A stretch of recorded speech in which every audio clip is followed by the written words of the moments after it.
Local 3, I was in the electrical union. That's what we did. The union hall was part of everyone's life, more so than it is for us. I'm Tom Kelly from Ladder 17 and Engine 60 in the South Bronx, the Green Berets. And I want to be your Bronx Trustee. South Bronx, the South Bronx, South Bronx. UFA members, the general election 2020 is coming up sooner than later. At least we're being told. Maybe delays to this now, but more on that later. My name is Andy Singleton, running for your recording secretary, and I'm doing this candidate interview series, trying to get the members that are running a little bit more exposure, so they can introduce themselves to the members and why they're running at all, who they are, where they're from. So this isn't about me. This is about the candidates. With that being said, I'm going to turn this over to my friend now, Tom Kelly from the Bronx, Ladder 17, running for Bronx Trustee. Tom, welcome aboard. Introduce yourself to the guys. Let them know who you are, where you're from, why you're running, all that kind of stuff. Absolutely. Tom Kelly. I work in Ladder 17 in the South Bronx, Engine 60 Ladder 17 in the South Bronx. All right, I got 17 years on the job. I came on in 03. I was assigned to Engine 258 in Long Island City, Queens.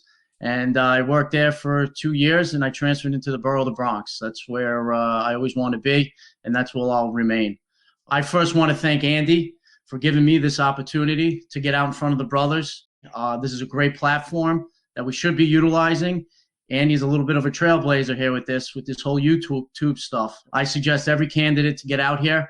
Okay, that's the important stuff, is to get exposure, meet the candidates. This is a perfect opportunity to maybe host some debates. Get out there, get the word out to the brothers. That's what we need to improve here in this brotherhood. Use all messaging, whether it's social media, TVs, newspapers, you name it. This is a great start. I feel that there's going to be good changes come June. So again, Andy, this is beautiful. Thank you for giving me an opportunity. Thank you for giving me a platform to get my message out to the men of the Bronx and ultimately out to the UFA. No problem at all. It's my pleasure. I mean, to me, this is why I'm running. I think this stuff is available to us, and I'm happy to help facilitate that for everybody. I do think it is something we should be expecting from our members. So I'm happy that you were able to come on. I'm happy that, this is starting to maybe trickle down through the membership, and guys are starting to get a chance to see what we are capable of and what we do have representing. I keep saying it. We have phenomenal men and women on this job. Some of the best people I've ever met in my life. So I think we need to highlight and accentuate what we bring to the table more often, and just advocate for ourselves better. So any candidate that wants to come on, the floor is yours. Come on. I'd be happy to let you, come on and talk as well. I'm not going to make this easy on anybody, though. I'm going to try to ask some tough questions, the questions that, you'd expect people to hear. We're not trying to sugarcoat or just put out the good stuff. That being said, Tom, you are running for a spot in a borough that's known to be tough from a union perspective. The Bronx is typically, sticks together. I say this with pride, but a little bit of that old school mentality of, no, we're all sticking together. And, you have a tough road ahead, a tough nut to crack to try to, break through that. So what are some of the reasons that you are throwing your hat into this ring and even, getting yourself into the mix and thinking that you could be a change for the better? Yeah, excellent. That's a loaded question, but it's a good question, Andy. Okay, there's a lot to that. So basically, I've seen and I've grown with the union as my time in the job has gone on. I was a local 3 electrician before I got into the fire department. My father, all my uncles, cousins, they're all in local 3. Okay, and that's one of the strongest unions in New York City. Okay, they have a powerful membership. Okay, they are politically active, they're politically motivated, and that's very important for any union, The difference there is local 3 doesn't have the brotherhood that we have here in the fire department. They don't have the kitchen, okay? They don't have engines, they don't have trucks, they don't have that tight nucleus of this brotherhood that we have. We need to put that brotherhood to work for the union. I also feel we need to bring the union to the brothers. In local 3 and in other unions, it's kind of a strange dynamic here, is the unions, local 3, the ironworkers, carpenters, plumbing union, the members go to the union hall. The union hall is more prevalent in the lives of the workers. Unfortunately, that's very different here. It's a strange dynamic. We have this brotherhood that other unions don't have. However, our union hall seems to be a little bit of a weaker point of our career. And that's important. Okay. We need to go there. We were there last week, Andy, and all candidates that are running. We were there last week. It's an impressive place. I suggest everybody make a trip down there. That's important. We need to incorporate. There's 2 office floors down in Manhattan there. Okay. The 3rd and 4th floor. And a lot of it is empty space. To me, that's troubling. Let's put that space to work. Let's put the brotherhood to work. Okay. There's a lot of confusion out there on issue. And that comes from a lot of our messaging that we're missing. So whether it's tier 3, let's get a guys in there. There's a lot of confusion out there on that. Let's find the brightest guys because there's a ton of talent out there in this brotherhood, man. Let's find those guys. Let's put them to work, put them in the union hall. Let's hold workshops. Let's get workshops going. What if we implore the union to bring in other labor leaders to discuss the importance, give some history of the union? We need to bring that to the brothers. We need to activate that union hall and really also at the same time find our talents and bring them out in the forefront and utilize them. I couldn't agree more, and I think we would have more involvement, more guys coming, even if they didn't come in person. We live in a virtual world, so having access to the information, the website being one of them. That's where I'm trying to come into the picture. So having guys like you that would be on the board, that would be at 23rd Street and setting up some workshops like that for not just your borough, but for the men and women of the job citywide. I think it's something. It's just about making our membership better, letting, as you said, the membership work for the members. Speaking of the information, lack thereof, the recent pandemic we've gone through was something that really kind of, I think, lit the fuse for you to say, I was kind of considering running. I maybe wasn't sure if I wanted to. And this was just pushed you over the top and said, this seals the deal. I have to get involved because the way this was handled. I'll let you explain. Again, complicated question, but I'll try to work through that. Yeah, I've always, like I said earlier, I always wanted to do more. I'm on the issues pertaining to our firehouse and to the union. It's just part of me. It's part of my being. I want to be involved in everything that I can, right? I want to be a voice for my guys. There was some issues out there in the past, whether it was counterterrorism training. I had guys on July 2nd, 2017. They were running around with bulletproof vests on and helmets. Okay, on a hot summer day. And that was the first time they have ever seen a bulletproof vest or a helmet. And they were clearing floors with the ESU. I spoke up at that point in time because our area, 83 and 29, were being activated as the task force, as part of the matrix. And by default, with them being in our battalion and something called details, okay, I was very active. I wanted our training to be better. Okay, you can't just particularly train a firehouse because of details. I brought that to the union. Okay, and I said in front of the brotherhood at one of the meetings before that incident that happened at Bronx Lebanon Hospital, I said, we need to secure this training. We need to do better with this training, not in terms of the material of the training, but we need to expand this. We got to do more than just one particular firehouse because there's something called details. There's something called house functions, promotions, company picnics. Well, I'm not Nostradamus. I'm not always the smartest guy in the room. I don't pretend to be the smartest guy in the room, but I can get a temperature and a gauge of what's going on with current events, what's happening. I knew that was going to be a hot topic. I actually thought it would happen to a Manhattan company, still a concern of mine. And it actually happened to me. I was down on a detail when we were using the group me for overtime. And the brothers called us in for a drill. And we looked around the room, and it was a house full of details, and they did the right thing. And they said, all right, guys, go open up that cabinet. I said, okay. I went over and I opened up the cabinet, and there it was, bulletproof vests and helmets. And I was, all of a sudden, this night tour got real. It got real for me. I felt like all of a sudden I was a probie where I really wasn't secure in what, if we were to get that ticket. It stuck with me, and I think it also has kind of catapulted me into this. So I went back to the union. I told the guys at the mic at the union meeting, I said, we are going to get caught with our pants down. We are going to get caught. We need to open up this training, okay? It's going to happen. It's just a matter of when. I'm not saying I'm for the training or against it. I personally am for it. But the other half of the room, they'll probably say, oh, well, we're not soldiers. We're firemen. Why are we putting on the helmets? That's another time. But for this training, you had to open up a battalion-wide. And it turns out on July 2nd, it happened to my firehouse. We were the ones clearing out rooms with ESU, putting on helmets for the first time, putting on vests for the first time, okay? Because 83 and 29, they got the ticket to go, but there was a promotion party, so the house was full of details, and that happened. And that was super unfortunate. And I vowed to my guys I will be a critic going forward. I think really that started everything. So I've been on top of the issues as it relates to back up to the pandemic. That was a tough time for everybody. Okay, we're not out of it clearly. We're not out of it clearly. We do know that this will be resurfacing in the fall. There could be some dark times that come ahead again. Are we getting ahead of that right now? What are we doing? I'm not really too sure what we're doing. We have had testing that was going on given by the job yesterday, and now the UFA is saying don't go for the testing.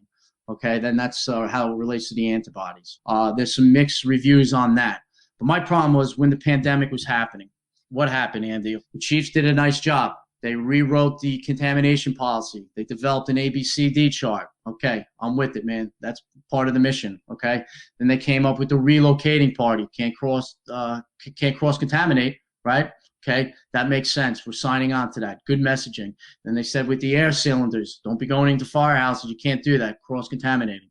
So me and my guys, just like everybody else, we were ready to rock and roll. We were ready to see what this pandemic was going to bring to us. And then all of a sudden, guys started getting sick. Guys started peeling off. Guys started going off to the grid. Guys started going to the medical office. Medical office was very gracious in this. I do, there was some hiccups there. Nothing's perfect, okay? There was some hiccups. We're going to work that out, okay? But in an overall general sense, the medical office did a great job for our guys. They gave us the necessary time to get better. Again, not a perfect system, but I do feel we can work that out, okay? But my problem was, where was the union when this was going on? Where were they? In a time in my 17 years on this job, that was a time when I needed them most and we needed them most. And they seemed, in my opinion, to be missing. We were on our own to find testing. We were on our own for PPE rationing. It was a bad time. That's the time when we need our president to get on Fox News, to get on CNN, to get on NBC. We are in the media capital of the world. We need to utilize that, okay? That's when you get on TV and you say, you know what? New York City Fire Department will always keep coming, but our members are sick. We're getting sick. Everybody needs to know that when they call 911, the New York City Fire Department will continue to come. We're the glue that holds society together. However, we need protection. We need proper PPE. Where is our testing? That's when you sound the alarm. That's when you start shaking the nest. That's when things start happening. However, that didn't happen. We were left on our own. And as a result of that, we were kind of figuring it out on our own. That needs to change. And also at the same time, what happened? I also feel it made our families less safe. Whether it's proper PPE, testing, I just feel the messaging, we were missing on the messaging as well. That needs to change. We need to look at that going forward, because when I said when the fall comes, it's coming again. Are we ready? I'm not sure. Some will say that we were on Fox News and all that, the other channels, and those interviews were there. They did exist. But if not everybody knows about it, if these weren't being talked about in the mainstream media, then were they actually being heard? So were they actually being done? I mean, so to your point, technically, yes, they were done. But was the message received? I think we'd all have to agree, no, it hasn't really been heard. And we have been kind of on our own, as you said. I'm in Brooklyn. You're in the Bronx. Totally different, a lot of miles between us, a lot of firehouses between us, a lot of differences, but yet at the same time, we are exactly the same rank. We are doing exactly the same duties. We should be privy to the same things. How can you represent your members in everything they need and want, and just to be there for them? Yeah, absolutely. I talk about when I'm hitting firehouses, I talk about two things, two P's, being present and having a presence. Okay, those are very different things. A basic role of a trustee, and I'm hearing it a lot when I go around, is that they pick up their phones. Well, you know what? I have a problem with that. Okay, for you to say that someone just picks up their phone, well, guess what? We have access to that phone. The trustee is a lifeline from the outside world to our union. Okay, so he better be picking up that phone. That'd be like saying, oh, well, Tom Kelly, he when the tones go off, he gets on the rig. All right, those are expectations. I don't give an attaboy for getting on the rig. I don't give an attaboy for picking up your phone. I'll give an attaboy when you go above and beyond the call, right? We'll do that. So you have to be present. Being present, be at fires. Okay, that seems to have gone away.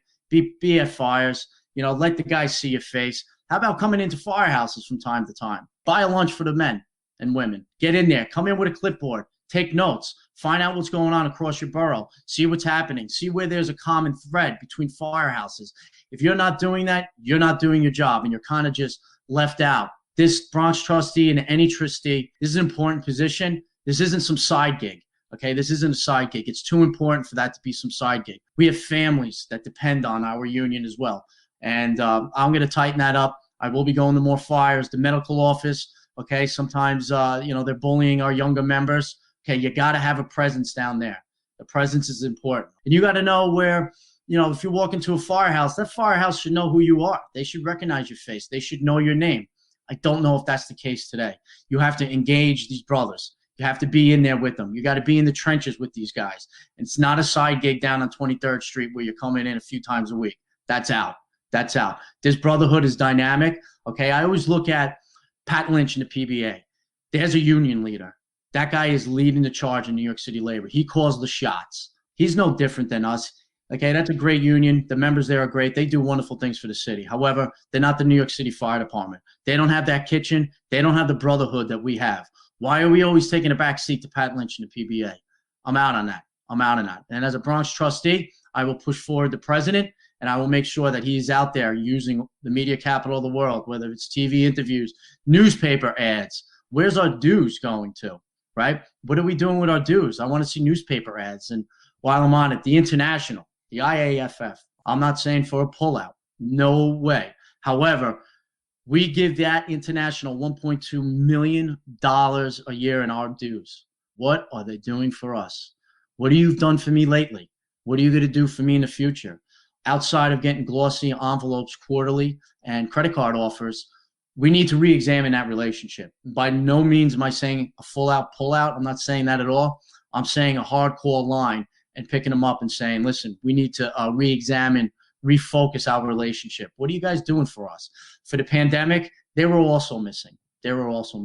So there's a lot out there, Andy, that we need to tighten up. I think you've brought a lot of great, interesting points and valid points and things I agree with. I think you're in it for the right reasons. I think you're for the men and for the brothers and sisters. So I appreciate you coming on and speaking from the heart and sharing why you're in this race. I will say, as I mentioned before, and I mean this with all due respect, the Bronx typically, sticks together. There doesn't seem to be that union divisiveness where the allegiances are and who's being supported. With that being said, win or lose, what do you want? What do you expect for your borough? It kind of piggybacks from what I was saying before. We need to be engaging. We need to be in these firehouses. We need to be at fires, okay? And like I said, I'm going to be putting the brothers and sisters to work, okay? I'm going to be bringing the union hall to these guys, as whether it's in terms of health and safety, sergeant arms actions, or being on the political end of things. We need to start locally. We need to get into the ear of our politicians. We need to expand that program, okay? And most importantly, I think messaging. Really, every firehouse has a group me. Why can't we get a battalion-wide or a borough-wide group me? And I can have all of my delegates, one shot, bang. We can have a constant flow of communication, late-breaking news, whether it's jobs, whether it's issues, or whether it's buck slips coming down from 9 Metro Tech. I'm going to have a master list, and all my delegates from day one, we will be on that, and we will have a rolling conversation all the time. I need to be available, okay? And like I said, I am the lifeline from the union, from what our message, from what our leaders down, and I'm going to pass it down to the brothers and sisters of the job. I think messaging needs to be improved dramatically. And the Bronx is a tough borough, and I love the Bronx. I love our solidarity, but we gotta be together for the right reasons, and not just because he lives in my neighborhood or he works in my battalion.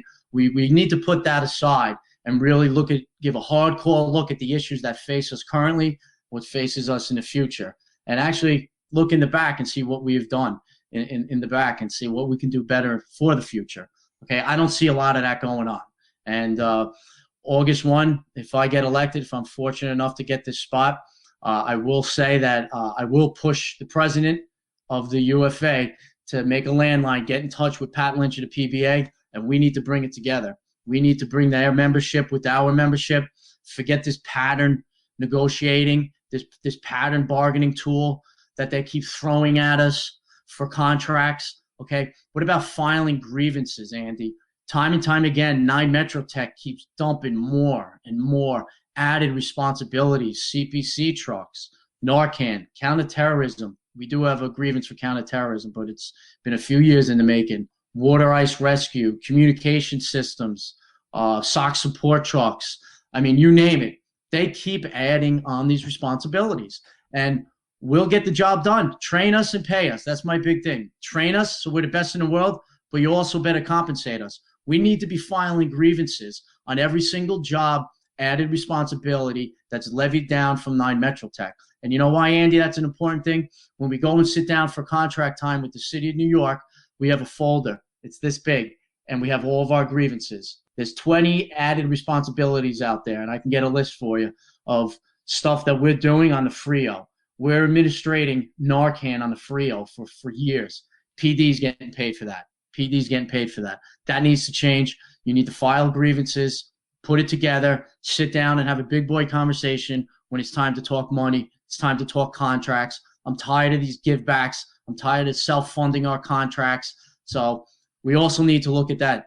Who's doing our contract negotiation? There's a lot going on. And, I think that come June, I think there's going to be changes on the horizon. And I hope that the fine men and women of the Bronx will vote for me come June. Well said. Tell me your name again. Tom Kelly, Bronx Trustee. June 1st, the ballots go out. Okay, so everyone call the UFA, get your address together. There should be no excuse. Okay, we should have 100% voter participation out there, whether if you're voting for the President of the United States, a local congressman, or a UFA president, or a Bronx trustee, or a Brooklyn trustee. It is your right to vote. Guys work, women work very hard for that. Let's make that happen. Get out and vote. I don't care if it's not for me, even though it should be, but get out and vote. Send a message. Hold these men accountable at the UFA office. Vote for Tom Kelly. Well, I don't have a vote in the Bronx, but I was born in the borough, so it is near and dear to me, and I'll be paying attention closely to what happens. I want to thank Tom for joining me today, and all the other candidates. I've sat down with Dennis Tavetta, running for Queens trustee, Matt Tafone, running for Staten Island trustee. I have a couple more that are already scheduled to be coming out. And thank you to Tom Kelly, Ladder 17, running for Bronx trustee. So hopefully you enjoyed this today. Hopefully you're enjoying these videos. And keep checking and keep looking out for them. Subscribe to the channel if you don't want to miss a beat. And don't forget to vote.